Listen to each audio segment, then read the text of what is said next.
All Hit Radio.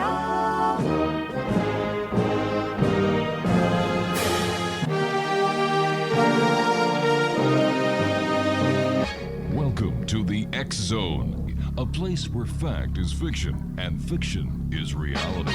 Now, here's your host, Rob McConnell.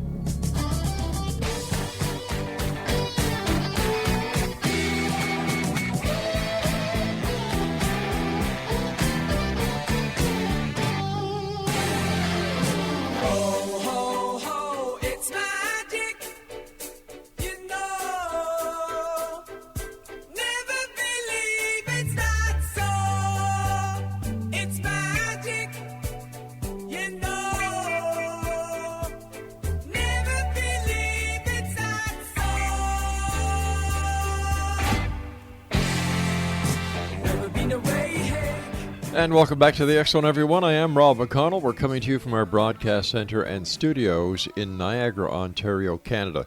If you'd like to send me an email, xzone at xzoneradiotv.com, on all social media sites, Xzone Radio TV. To find out about the programming that we have available for you 7/24/365 on the X Zone Broadcast Network, visit xzbn.net. And for the programming that we have on the X Zone TV channel, on Simul TV, visit www.simultv.com. And speaking about Simul TV, I'd like to welcome HD55 TV in Los Angeles, who are now getting the X Zone TV channel. And in India, the X Zone TV channel is now being seen by 10 million homes. So there you go. Thanks to you, the members of the X Zone Nation. We are continuing to grow. X Zone Nation, my guest this hour is Professor George SCHWIMMER, and after 30 years as a theater director and college professor, George turned into writing. He has written 22 books, several screenplays, and 3 stage plays, including The Legend of Lee Harvey Oswald. His book, Doppelganger, has received many 5-star reviews from both readers and reviewers in the U.S., Canada, and the United Kingdom. During the past 40 years, he has also been a metaphysician, practicing Reiki, past life therapy, and shamanic healing, including distant healing with considerable success. And his website is www.georgeschwimmer.com. And George, welcome to the X Zone. Hi, Rob. Good to be with you. Tell us about your book, Doppelganger. Well, originally, I did not intend to write a book. I did not intend to do any research. Mm-hmm. In the fall of 2009, I was writing a screenplay about attempted assassination, and I remembered Oswald, and I hadn't read anything about him and the assassination probably in 30 years. And I thought, well, I think I'll go and read a book about it. Maybe it'll help me. There'll be something in there I could use in the screenplay. Mm-hmm. And I read the first book, and my reaction was I was confused and I was disturbed. And so I got hold of another book and another book, and that went on for the next 6 years. My gosh. And fortunately, the Internet is an incredible resource, Mm-hmm.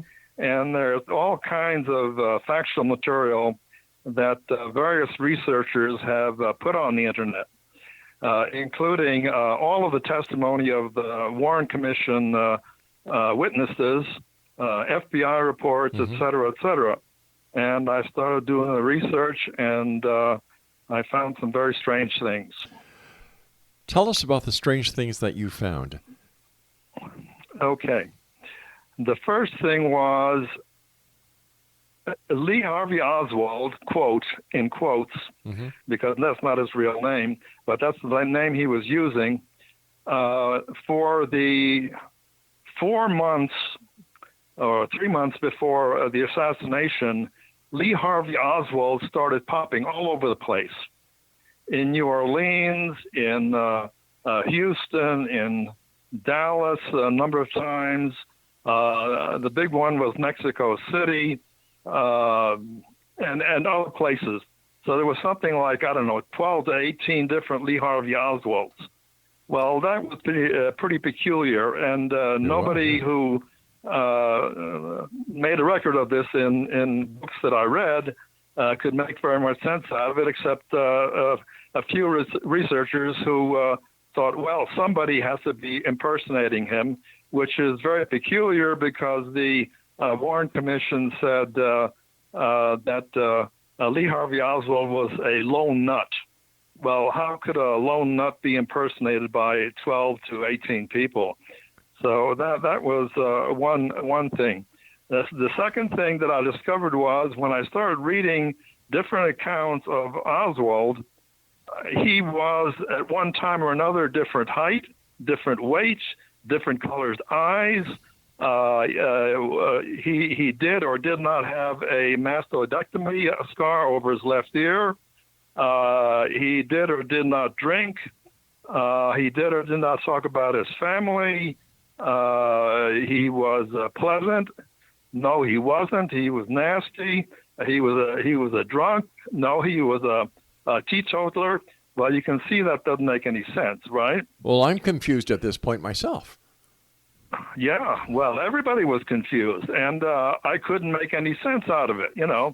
In fact, one of his ID cards shows the color of his eyes as hazel/blue. I've never seen anything like that before. You don't have to, I know there are a few people in the world that have two color eyes, right? But the autopsy of Oswald showed he had two blue eyes. He did not have a hazel eye. So finally, I came to the conclusion, okay, there's something fishy going on. And then eventually I ran across a little book called The Second Plot by an English writer. And his thesis was there were two plots. One was to kill Kennedy, and the other was to frame Oswald. And the light went on. I said, okay, now we start seeing there's something fishy going on. And then I ran across a book by a man named John Armstrong, and it was called Harvey and Lee. And he had done, I don't know how many years research, but the book is virtually an encyclopedia. It's over 1,000 pages long. And the pages are big and type is small, and just enormous amount of information. And it became very clear at this point that there were two people with the name Lee Harvey Oswald. And that's when things started to clear up a little bit. And eventually what I came to the conclusion was that there were two people, and the man who Jack Ruby murdered on November 24th was not Lee Harvey Oswald. He was an agent who had been recruited by the Office of Naval Intelligence, and they had sent him to Russia. And in Russia, he was run by the CIA, and he was brought back by the CIA in I think it was 1962, in June of 1962. And up to that point, it was a complete legitimate intelligence operation. And apparently, both the fake Oswald, who I'll call Harvey from now on, okay, and the real Lee Oswald, who I'll call Lee, had been recruited, and this is a little bit strange, but they had somehow been recruited when they were about 11, 12 years old. And that seems peculiar until you start reading a few things about them. And one of them was that his uncle, the real Lee, was a member of the mob in New Orleans. He was close with Carlos Marcello, who was the mob boss in New Orleans. And this man, Dutz Moret, his daughter, Marilyn, was a CIA operative. And then his oldest brother had been had first been in the Marine Corps Reserve, and then he had dropped out and joined the Coast Guard. And he was working in Manhattan with the FBI and other intelligence agencies. And then his second oldest brother, Robert, had joined the Marines. And then Lee had joined the Marines. And Harvey had joined the Marines. And the Office of Naval Intelligence, well, the Navy is in charge of the Marines. So I am figuring, there has been information, although the ONI refuses to confirm it, but a lot of researchers have said that there was a false defector program in place at the time these two boys and then young men had been recruited. And the purpose of this was to give Harvey a background. And so Harvey used the background of Lee Oswald. And the reason that they used Harvey, who apparently was a Hungarian immigrant, the reason they used Harvey was because he spoke fluent Russian. All right, we're going to have a little bit of a cliffhanger here because I do have to take my break at this time, George. Please stand by.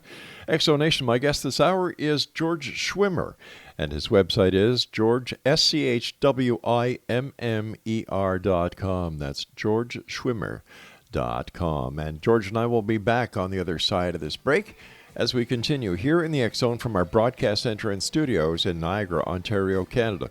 I'm Rob McConnell. If you'd like to send me an email, my address is, and it has been for the past 30 years doing this show, xzone at xzoneradiotv.com. Never believe it's not so.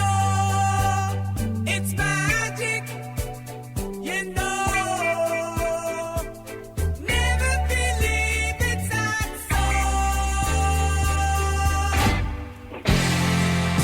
Never been away, hey.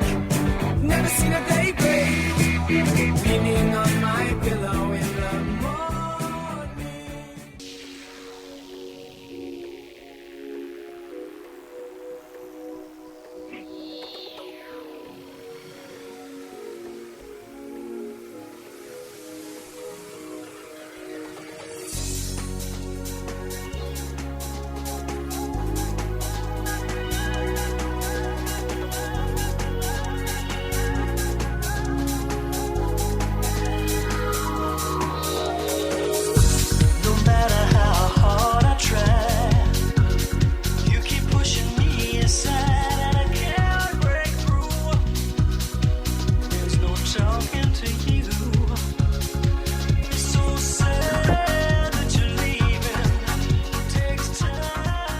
Welcome back, everyone. George Schwimmer is our special guest this hour. He's the author of Doppelganger, and his website is www.georgeschwimmer.com.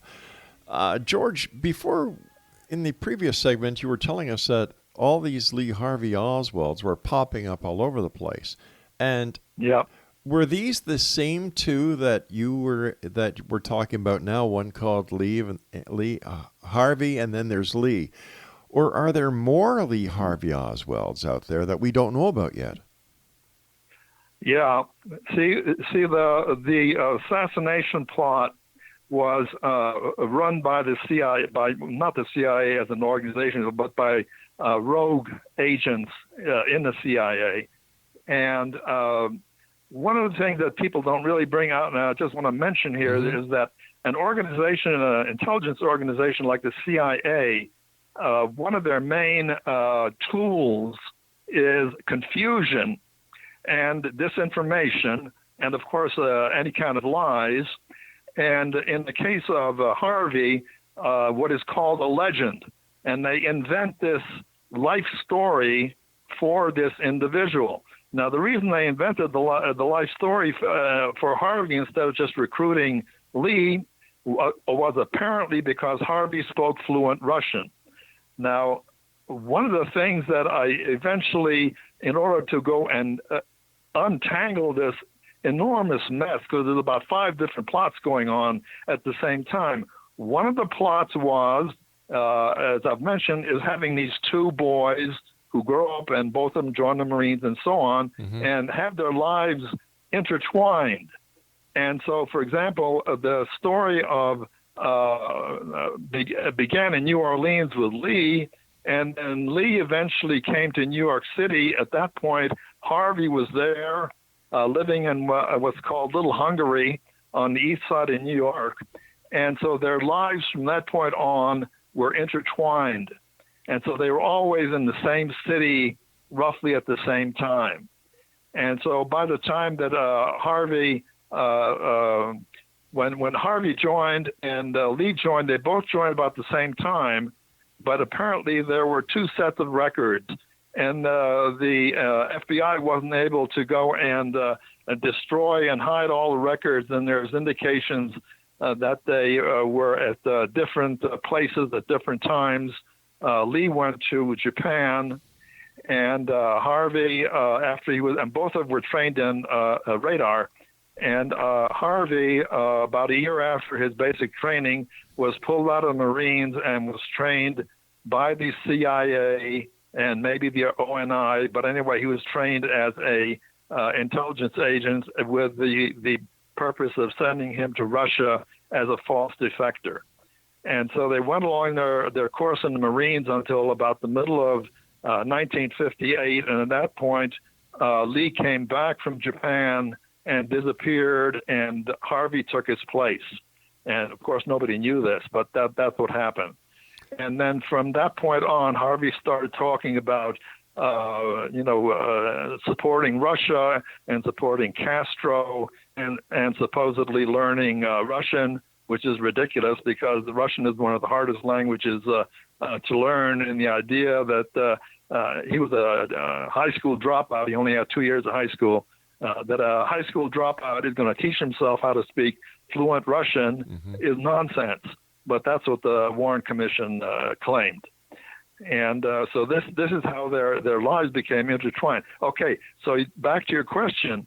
So that was one stream of disinformation, is the quote Lee Harvey Oswald. Then the other, these imposters that showed up, the people who were running Harvey, his main handler was a man named David Atlee Phillips, and he was an expert at disinformation. And apparently he wanted to make a case that not only had Harvey defected to the Soviet Union, but he wanted to make him slightly crazy and also a spy for both Russia and Cuba. And so they made up this story that he went to Mexico City and he was at the Soviet embassy, and the Soviet embassy hired him to kill Kennedy. And then he also went to the Cuban embassy, and that whole story is phony. And so you have all of these make-believe Lee Harvey Oswalds, and these stories are pretty well documented in most of the books about the assassination. But that was two separate streams of two separate Harveys, two separate Oswalds. All right. Where did the connection come in where Lee Harvey Oswald was selected to assassinate President Kennedy? Okay, that came from what was called Operation 40. Operation 40 was set up by the CIA. You're probably aware of the fact that after Castro took power and the Bay of Pigs debacle, the CIA wanted to go and do it again. And so they started training all kinds of people, mostly anti-Castro Cuban exiles in Miami and some in New Orleans to be another force to invade or to infiltrate Cuba. And among these attempts, they set up what was called Operation 40, and these were mostly anti-Castro people, but not all of them. Some were Americans, and I don't know if the whole group of 40 was trained, but a lot of them were trained to be assassins. And the purpose of the assassins was to eventually go to Cuba and assassinate Castro. And what ultimately happened was that the CIA renegades took Operation 40 and turned it around from, instead of assassinating Castro, they assassinated Kennedy.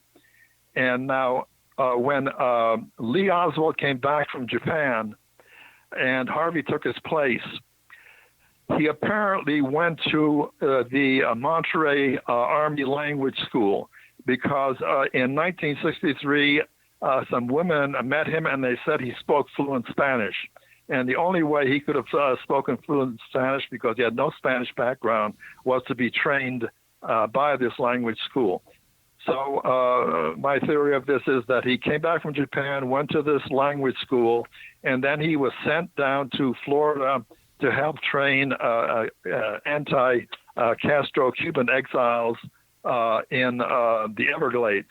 And then sometimes he was also seen in New Orleans. And in fact, he was seen a couple of times in New Orleans while Harvey was in Russia. And so here's another instance of two Oswalds. One's in Russia and one's in New Orleans buying Jeeps for Castro. Okay, so am I to understand that so Lee Harvey Oswald was trained by the CIA after his stint in the Marines. Okay, so right. This, in order for this to be plausible, this would have had to have been planned even prior to the election of President Kennedy. It probably was, but as I said to begin with, this was not planned and executed to assassinate Kennedy. The original plan was simply apparently Allen Dulles, who at that time I think was a deputy director of the CIA, and then later he became the director of the CIA.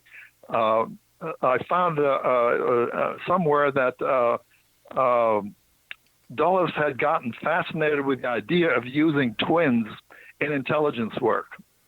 And I believe that this idea of two Lee Harvey Oswalds came out of that somehow or other. And so this was not, these two guys were not picked with the idea of Kennedy being assassinated. They were picked to go and do intelligence work.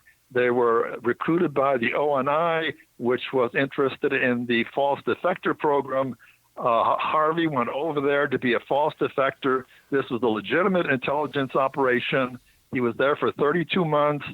He was not terribly successful, so the CIA eventually pulled him back to the United States.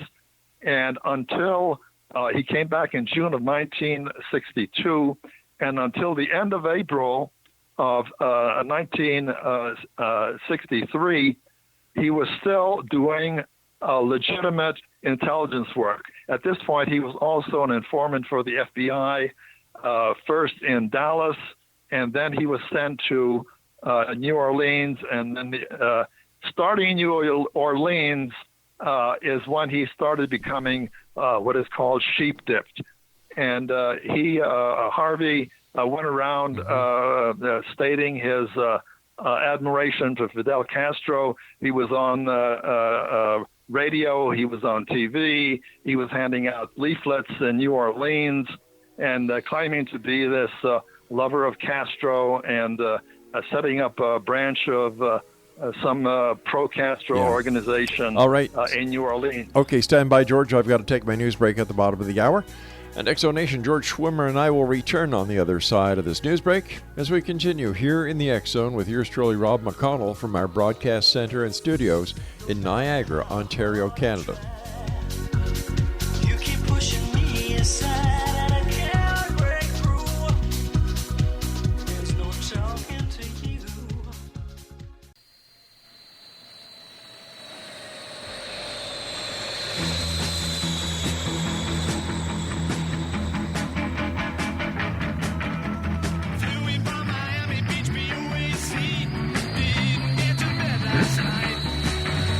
On the way to paper bag was on my knee. And I had a dreadful flight.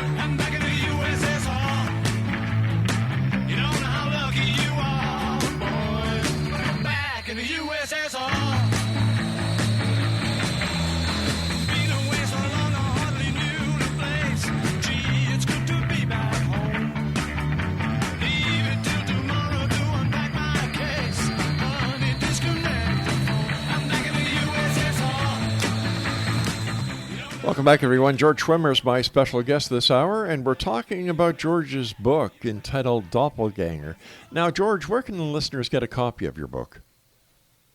It's on Amazon, and the full title is Doppelganger, The Legend of Lee Harvey Oswald. All right. Now, we've had many people on the show in the past and we even had Lee Harvey Oswald's girlfriend on. We also had his wife on. We've had members of the CIA on. We've had members of the FBI on. We've had members of the district attorney's office from New Orleans on the show, and nobody has made any mention of a possible more than one Lee Harvey Oswald. So how could this be accomplished? I don't know about the people that you've had on your show, but as I said, there are facts which have been published repeatedly over and over again about the differences in the records, in the physical description of Lee Harvey Oswald. Yeah. There was one by Jim Mars. You may be familiar with him. I know Jim. He was a long time. Yeah, I'm very familiar with Jim. I'm very familiar with Jim. He's been on long-time researcher. He had a paragraph in his book where he said that people who ran into Lee Harvey Oswald, in quotes, in 1962, 63, described him as unkempt, dirty, a swearing hard drinker. Mm-hmm. Well, everything we know about Harvey Oswald he was always neat. All of his photographs show him with a nice white shirt and a necktie and clean and shaven. He was known to be not be a person who swore. Mm-hmm. He was a teetotaler. And so you have these completely contradictory. How do you go and reconcile contradictions like that? How do you reconcile a guy who's 165 pounds one day and he's 132 pounds the next day? All right, let me ask you this. All right. How many different sources did you get that information from? Was it only from Jim Mars? Oh, no.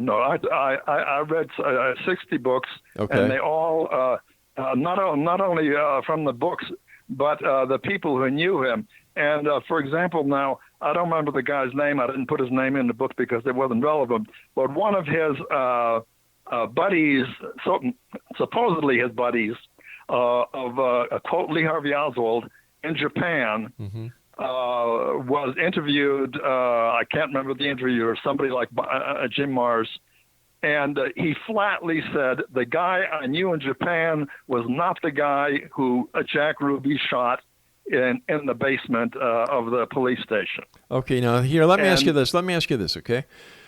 How could this be perpetrated on national television when the chain of custody and the identification of Lee Harvey Oswald was confirmed by the CIA, by the FBI, and the murder was witnessed around the world? Okay. First of all, nobody knew then except the CIA and the ONI and the FBI maybe, nobody knew about the real Lee Harvey Oswald, the Oswald, okay?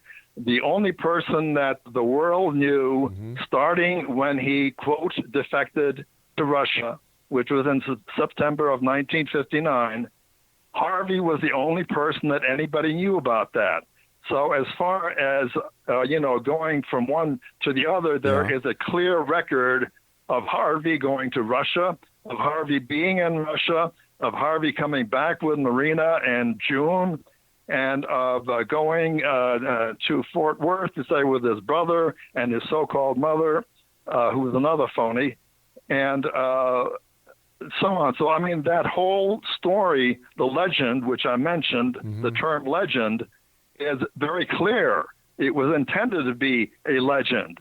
you weren't supposed to know about the original Lee Oswald. But with all the Okay? disinformation out there, how do we know that the information on the multiple Oswalds is true and not just fiction made up in order to sell books or to cast doubt into the government and the actual assassination of the president? Disinformation. How do we know? Because all of that information is in the Warren report. The IDs that I mentioned, the ID where he's got two different colored eyes, another ID where he is 5'11" and 145 pounds. That is all in the Warren Commission report. Then how come this hasn't come up before? If all this information that you're telling us tonight was in the Warren Commission, then how come the twin theory or multiple Lee Harvey Oswald theory hasn't come up before now?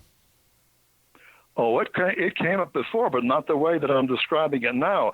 The original, all of those things that I mentioned, and I can mention others, of these phony Lee Harvey Oswalds are in the Warren Commission, either the report or in the 26 volumes. I don't know which one. Right. But all that information was available and is available if you want to go and read the 26 volumes of the report. Listen, I'm not doubting you that it's there, but however, as somebody sitting on the outside who has worked in government law enforcement, I find this very hard to understand that the information that you're talking about is actually in the Warren Commission, and that basically what we're talking about here is a major conspiracy within the government.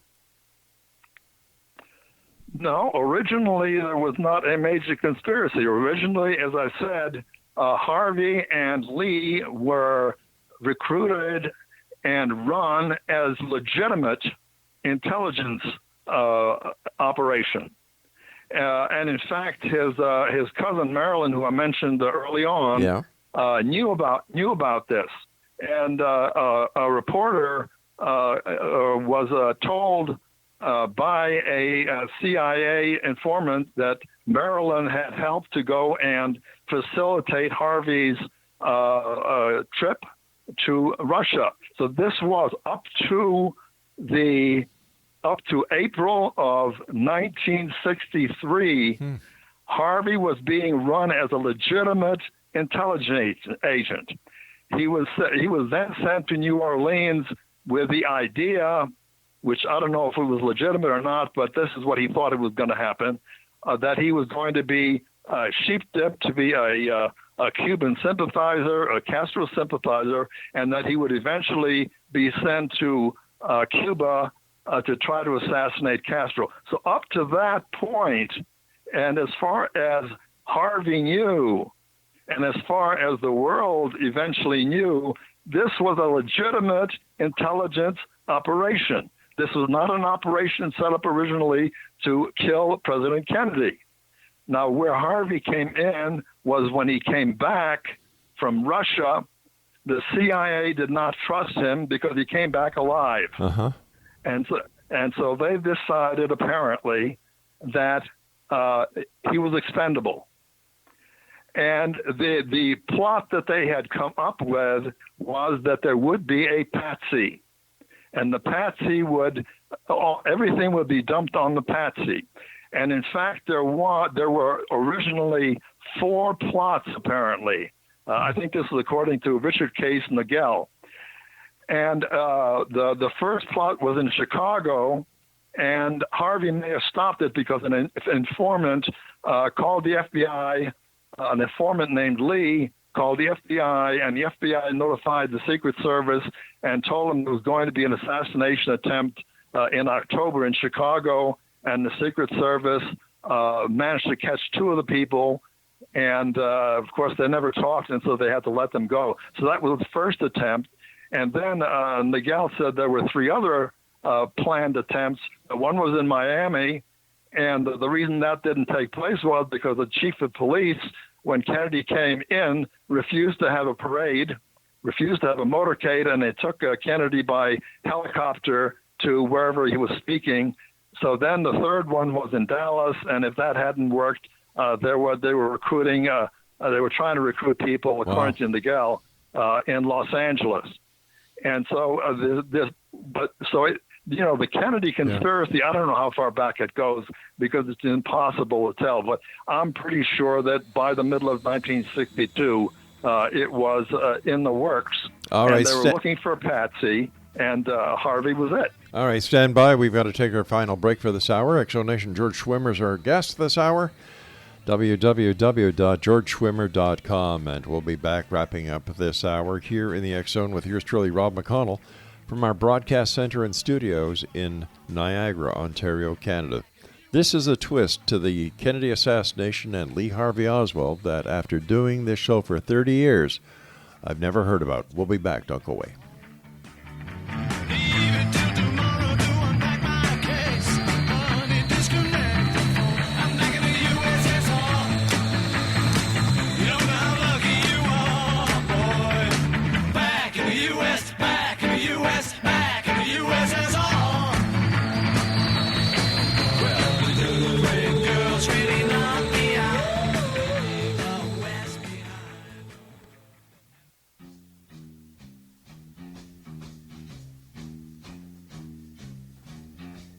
The beat goes on. The beat goes on. The drums keep pounding a rhythm to the brain. La-da-da-da-dee. La-da-da-da-da. The Charleston was once the rage,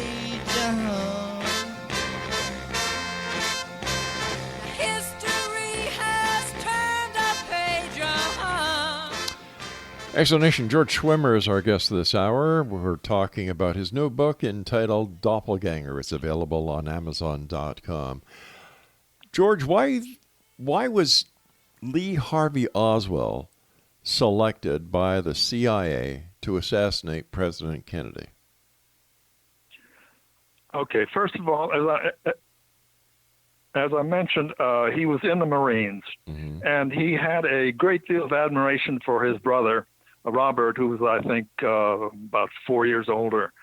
And when his brother joined the Marines, Lee, when he was, just 12 or 13, he wanted to join the Marines. And so there was this thing about Lee wanting to be in the Marines. Okay. And so he was in the Marines, and he served there. And as I mentioned, he was not specifically... I don't know if he was specifically... Wait, okay, let me go back. Okay. As I said, with the CIA, what they're concerned with is confusion and disinformation. Now, let me explain what happened with Lee and Harvey at the time of the assassination. At the time of the assassination, when the first shot rang out, Harvey was standing on the steps outside the Texas School Book Depository, and he told that to the Captain Fritz, who was the homicide, the head of the homicide department. The Warren Commission refused to believe that, and they said it was somebody else. Now, based on interviews which are in the Warren files, there were witnesses who saw a man in the 6th floor southwest window of the Texas School Book Depository. Harvey Oswald, in the so-called sniper's nest, was supposedly in the southeast window on the 6th floor. So Lee was seen on the southwest 6th floor. After he fired one or two shots, there was another man with him, a spotter, and he was seen also by witnesses. And there were two men seen, both the shooter and the spotter, in the southeast window. After Lee fired a couple of shots, he went down the stairs, and he went down to the 2nd floor. He went into the lunchroom of the 2nd floor lunchroom, bought a Coke, took the cap off the Coke, walked into a large office space, at which point he was seen by a lady named Mrs. Reed, and she passed him, and he walked by her, muttering something to her. He went down a flight of stairs to the main floor. When he got to the bottom of the stairs, he went into a small storeroom. He was seen in the small storeroom by the vice president, a man named Campbell, and one or two other people with him. He later told the Herald Tribune. He was then seen, according to the Dallas Morning News, by the superintendent of the building, a man named Truly, and he was also seen by a police officer who was named Marion Baker. He then went out the door. Baker stopped him, and Truly said, "Oh, he works here," which was a lie, because that was Lee. It was not Harvey.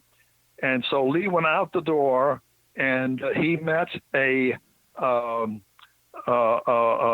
NBC journalist. It was Jim McConnell, right outside the door. He then went down the steps, and he was seen by three women who were familiar with him, who were dress workers.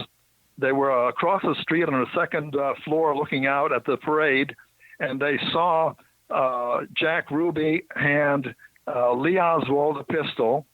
Jack Ruby walked away. Lee went somewhere for a few minutes, and then about 5 minutes later, he ran down a small incline of grass and jumped into a green Nash Rambler with a chrome rooftop and went roaring off to the Oak Cliff section, and there are 5 witnesses to that.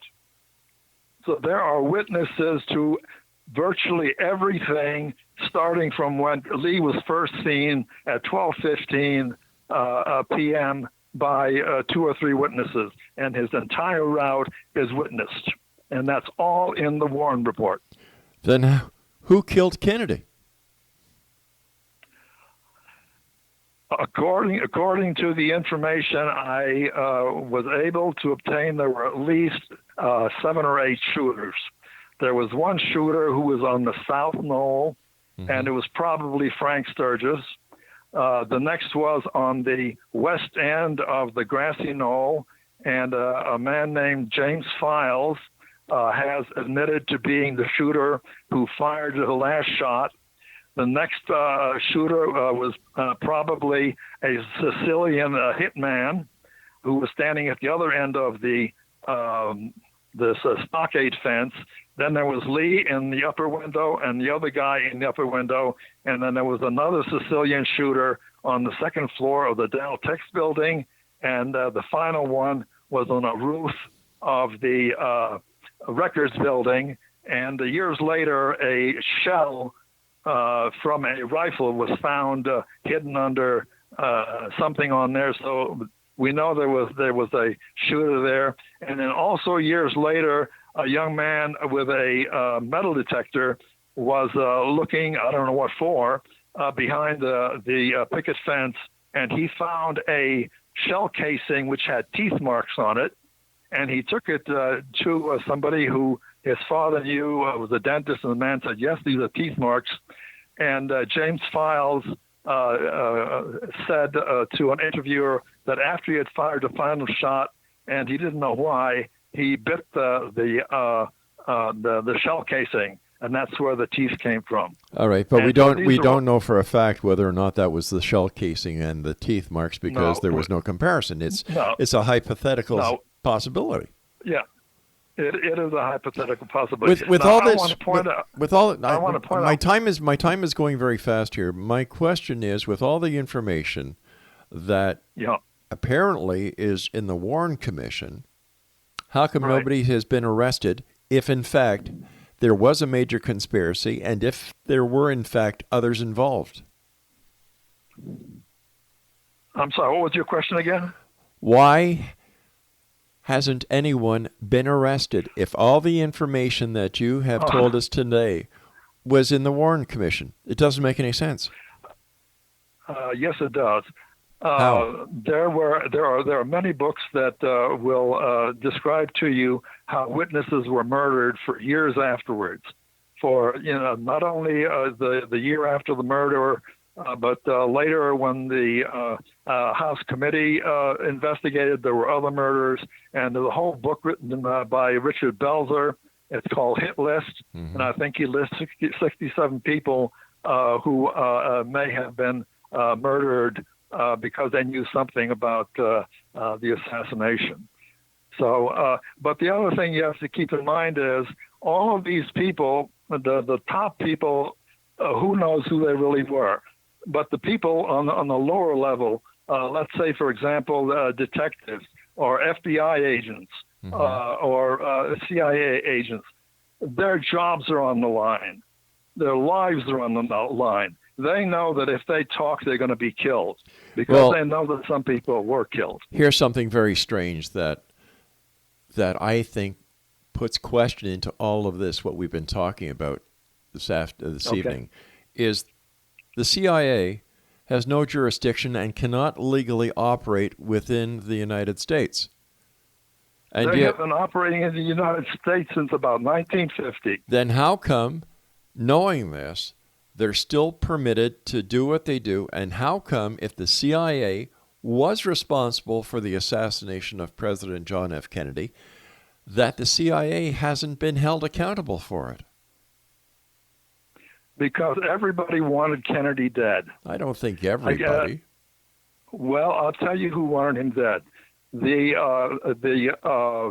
exiles from Cuba were furious with him because he had not provided air cover for the Bay of Pigs. Okay?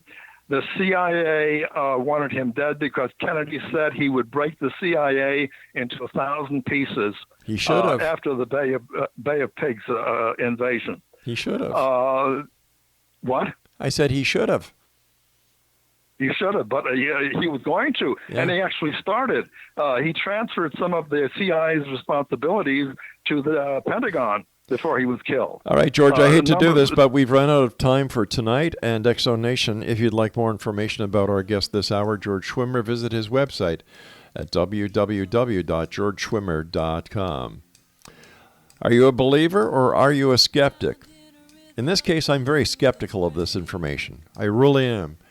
Because if all this information is out there, I mean, if it's really out there by credible sources, how come nobody, even all these years later, has been held accountable?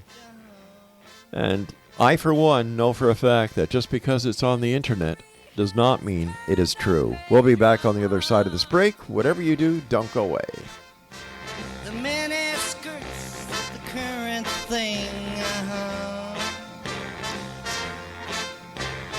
Teeny bopper is our newborn king.